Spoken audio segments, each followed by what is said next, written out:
Jadi tahun ini Pak Pram naik sebagai gubernur DKI, PBB untuk yang menengah ke atas itu naik luar biasa. Ada yang tempat saya naik sekitar 90%, ada yang lebih daripada itu. Saya basic belakang sebentar ya Pak. 2012 Jokowi naik dengan Ahok. Sebentar. Yang Bapak maksud itu yang naik itu merasa naik itu tahun berapa? Tahun ini kenaikannya luar biasa. 2000 Tahun ini bukan tahun lalu. Bukan. Nah, 2025 ya? 2025. Tapi saya mau basic dulu ya Pak. 2012 Ahok dengan Pak Jokowi dan Ahok naik terpilih sebagai gubernur DKI. PBB 2013 setelah itu Ahok menaikkan PBB itu hampir 300%. Saya kemarin membuka data. Saya melihat PBB saya kembali, lalu saya mencoba bertanya kepada AI, apakah Ahok menaikkan PBB 2013? AI saja takut sama Ahok Pak. Dijawabnya Pak, Ahok tidak pernah menaikkan PBB. Padahal bukti fisiknya itu ada Pak. Luar biasa itu Ahok, bisa sampai AI dan Google pun takut Pak. Sakti. Nah, sejak tahun kemudian oleh Pak Ahok itu dinaikin 10 sampai 20%. 2013 itu adalah masa puncak properti Pak, luar biasa. Tapi setelah Ahok kemudian prinsipnya psikologisnya waktu itu menaikkan harga bahwa nilainya itu sama dengan nilai satu pada jual beli, properti itu langsung down sampai saat ini. Dan saat zaman Anies itu dia lebih smooth Pak menaikkan PBB.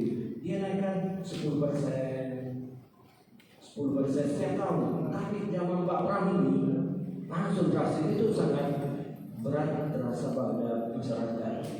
Kenapa? Karena kita tidak mau statusnya sebagai pemilik rumah, tapi statusnya seperti penyewa. Karena kita harus membayar PBB yang segitu mahal. Gitu. Jadi mungkin ini karena ada kejadian bahwa dari PDI Perjuangan bisa menyampaikan bahwa semoga kedepannya Pak Pram sebagai dan PDI Perjuangan, dan kebetulan Ahok juga dulu dengan Pak Jokowi waktu masih sahabat PDI, tidak sama prinsipnya bahwa mereka adalah selalu menaikkan pajak di PBB itu. Semoga kedepannya Pak Pram itu tidak lagi tetap mengayomi kelompok menengah. Memang Pak Pram ini memberikan banyak insentif bagian bawah ya. Oke, karena Bapak masih bicara saya potong. Pak Pram tidak menaikkan PBB karena Pak Pram bulan 12 baru dilantik menjadi gubernur.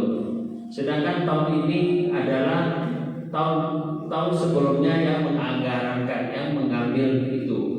Jadi kita selalu melaksanakan tahun anggaran itu sudah ditetapkan sebelumnya. Seperti tahun depan, tahun ini sudah dibuat anggarannya untuk tahun depan. Bisa tahun depan itu gubernur baru, tidak ada urusan itu. Ini saya klarifikasi. Jadi yang menaikkan itu adalah gubernur sebelumnya. Bukan satu lagi. Sesudah Pak Heru. Itu Pak Budi kalau nggak salah. Ya, itu yang menaikkan, bukan Mas Pram. Ini saya tahu. Jadi Mas Pram kalau tahun 2026 naik, berarti Pak Pram yang menaikin. Jadi ini kita mesti tahu ya. Jadi kita selalu mengatur anggaran itu untuk tahun depan. Kayak tahun ini kita sudah mencanangkan naik berapa, ini semua itu sudah diatur, gitu. Oke, ini hanya ini aja klarifikasi. Silakan lanjut. Ya, saya setuju dan paham itu. Tapi waktu setelah kenaikan itu harusnya ada penjelasan sedikit atau kebijaksanaan dari Pak Pram. Tapi itu sudah terjadi. Kedepannya kita berharap bahwa lebih smooth kenaikannya. Kemudian ada satu hal yang saya selalu impikan bahwa 2014 Pak Jokowi waktu masih sahabat dengan PDI Perjuangan ya Pak, itu selalu memicu, apalagi setelah dia mundur dan menjadi presiden, dia menantang Ahok untuk menurunkan BPHTB yang 5% itu tidak ada satupun gubernur yang berani melakukan hal itu.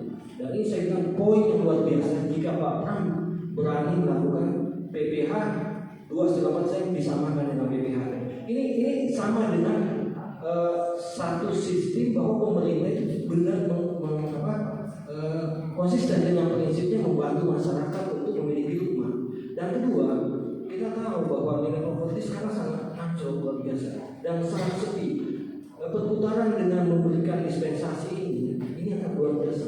Kedua hal lagi Pak, tunggakan pajak BPHTB yang bisa diperoleh jika pemerintah memberikan subsidi 2,5% atau menarik 2,5% untuk itu luar biasa. Bapak perhatikan ribuan itu properti yang namanya apartemen itu bisa dipersingkat Pak karena ini ya. Sudah mau jam 9, kasihan ibu-ibu. Oke, semoga usulan bisa di BPHTB itu bisa mencapai 2,5% itu aja. Terima kasih. Saya jawab.